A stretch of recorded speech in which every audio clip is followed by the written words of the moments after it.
everybody, welcome back to Best of the Month, where a few of us are going to tell you about the best new-to-us game that we played over the previous month and what we liked about it so much. So for me, I'm going to kick this off. June was actually kind of a slow month as far as not necessarily new games, but new good games that really stood out from the crowd.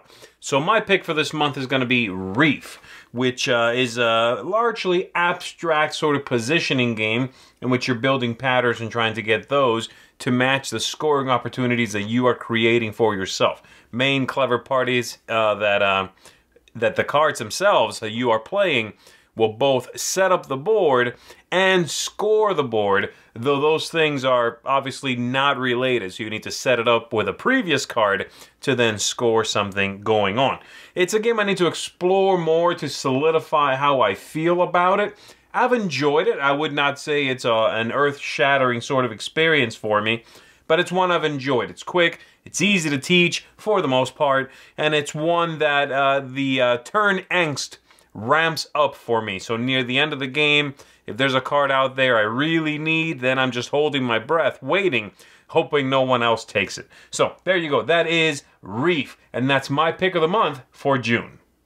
Howdy folks, it's just me this month. Rebecca is busy having fun at Dice Tower Con. But my best of the month this month is Coimbra. Coimbra is an awesome mid-weight Euro game where you're drafting dice. You take those dice, you place them on the board to draft cards. And those cards give you all sorts of things. There's set collection, there's various tracks you're trying to go up on, there is tasks that you're trying to complete. All sorts of greatness. An awesome mid-weight Euro game that falls right in my favorite wheelhouse of about an hour and a half or so to play. So if you like mid-weight Euros, Coimbra is the game for you. Hi, I'm Jason Peacock. My best game of the month is this little gem right here, Istanbul. I did not know this game was going to be this awesome. I mean, it's hard for a cover like this to excite me, but man, this is so much fun. You've got all these tiles, which represent locations. You've got your workers represented by a merchant stack with a bunch of assistants. When you move, you're either dropping a guy off and doing an action, or you're picking a guy up to do an action. You can choose not to do either of those, but then you don't get to do the action. And it's a big race to get 5 gems or 6 in a 2-player game. You can try and trade goods for gems. You can try and trade buy gems for money over here. Places where you can trade goods for money. There's a place where you can go and gamble. The smooth, efficient Euro mechanics mixed with a tight, tense game has this as one of my favorite Euros. I've already played this 6 times. It has not left the table. I love how you can come back from behind. The game's not over until it's over. That is Istanbul.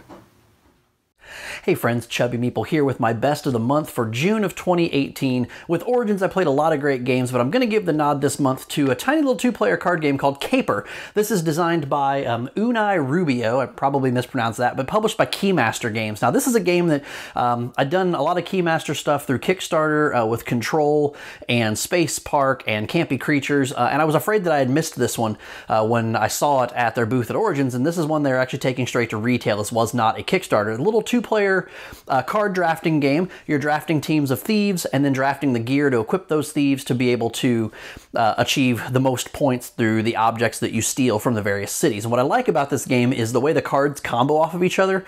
It's really unique, and so you have cards that are, maybe they give you points for having so many, for having cards of a certain color. Maybe you get points for sets of a certain color, or you get capers, which is the way that you win the various locations that you're playing. Maybe you get capers for different sets of cards or different colors of cards, and I like being able to combo those cards off. And it does give you the ability, it's a 2-player game, so being able to kind of quote-unquote hate draft the other player and see that, okay, they're building on yellow cards, maybe I want to draft some of these yellow cards, but that may not play into my strategy that I'm trying to do to acquire my own points and my own capers, so it may not be in the best interest to do that hate drafting. I really like that aspect of the game. There are variant rules in the box for 3 and 4 players. The 3-player adds a snitch to the game, and the snitch is basically trying to get the 2 players to score close to one another because they get points and the snitch can win if they get their points, you know, close enough together. And then there's a team, kind of a team play for 4 players that adds lookouts to the masterminds of the crime. But this is a really cool game. I really like the artwork or the art style on this game. Again, the card comboing. It's not a, you know, while it does have that strategy to it, it's not a complex game. I played this with my 12-year-old. She absolutely loves it. We've played a bunch of games of this, and she's won quite a few of them. So definitely would recommend, if you haven't checked it out, check out Caper when you get a chance. You're going to love it. And until next time, keep gaming, friends. My game of the month is Root. This is the second asymmetrical game from the folks who made Vast. And, you know, Vast was an interesting, unique game that I liked a lot. And so with Root, I was like, can they do it again? It has a kind of a cutesy feel to it. And they have. It is fantastic. It looks amazing. It has 4 very asymmetrical factions. It's essentially Robin Hood kind of in a little bit of a forest setting, and it doesn't take too long to play. A lot of cool options. Each faction just has a completely different thing. You can even go for an alternate victory condition. There's a lot to like in this game. It is a lot of fun. Root. Viking is one of my favorite themes in game. And in June, I had an opportunity to play Raids from Yellow. It's a racing game with a really nice catch-up mechanic where you push the guy that is last, so you can fight, or you can be the last one, and then the last player always play first. And you have 4 rounds on the track, or the island, or the land you want to see there. And as you go around, you'll fight monsters, you'll pillage, you'll collect more warriors for your ship, and at the end, the best Viking wins. And it's an awesome game. I think that, as always, Yellow's production is amazing. You use metal coins, and all the Vikings are wood pieces actually on the shape of Vikings. So I really love the game. I think it is a game that we're going to hear a lot about on the coming months. So that's my best of the month, Raids from Yellow. It's Ray Candy from Epic Gaming Night, and my best of the month is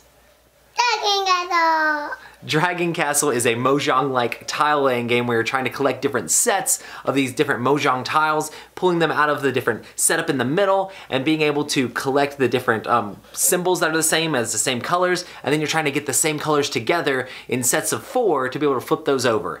But each time 4 touch, they flip over, so you're trying to like get higher sets than that. So you're trying to put like 3 here, and then 3 here, and then put like 1 in the middle so you get a bigger set and collect more points. There's also cool different cards that'll like change up the way you get points. They can have like in-game scoring, and there are also these cool little rooftops that if you only draft 1 tile, you get a rooftop, and then when you complete the sets, you can put the rooftop on top to gain points. I'm not normally into like abstract games, but this one plays so light, and the tactile feeling of stacking up the different tiles is a lot of fun. So that's why my best of the month is Dragon Castle. Bye! Bye!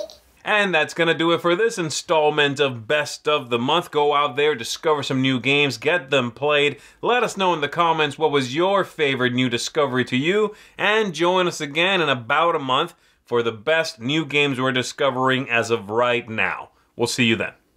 Thanks so much for watching the Dice Tower videos. Find more great videos and reviews, as well as our top-rated audio podcast at Dicetower.com.